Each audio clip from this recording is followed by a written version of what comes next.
নমস্কার বন্ধুরা, আমি সুরজিৎ। আমি চলে এসেছি আবার নতুন একটি ভিডিও নিয়ে। আজ ঘরের মধ্যে এলাম, একটি খালি জার ফাঁকা পড়ে রয়েছে। হঠাৎ করে মাথার মধ্যে একটা বুদ্ধি এলো যে জারটির মধ্যে যদি কোনো রঙিন মাছ রাখা যায় তো খুবই সুন্দর হয়। তাই বেরিয়ে পড়লাম পাখির দোকানে, যেখানে পাখি ও রঙিন মাছ দুই পাওয়া যায়।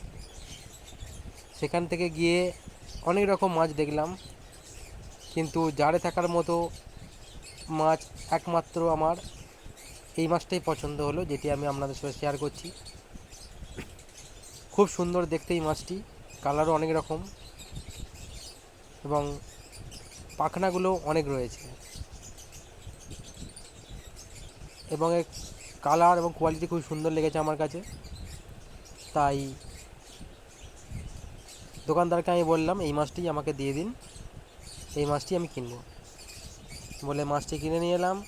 নিয়ে এসে ঘরে জারটিকে পরিষ্কার করলাম, করে তাতে জল দিয়ে মাছটি ছাড়লাম। দেখুন কত সুন্দর লাগছে মাছটিকে দেখতে, খুব সুন্দর। ছোট একটি মিনি পন্ড তৈরি করেছি, এ খুবই সুন্দর। এর মধ্যে আর কি করা যেতে পারে এবং কি গাছ কিংবা বালি পাথর দেওয়া যাবে কি না আপনারা কমেন্ট করে অবশ্যই জানাবেন।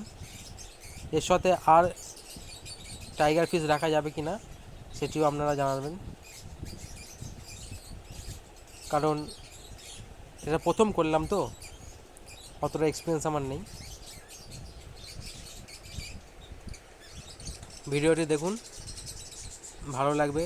যদি ভালো লাগে অবশ্যই লাইক, শেয়ার, সাবস্ক্রাইব করবেন এবং বেল নোটিফিকেশন অন করে অলে সেট করে দেবেন এবং পাশে থাকবেন ও দেখতে থাকবেন SM ওয়ার্ল্ড। নতুন নতুন ভিডিও আপনারা এতে পাবেন।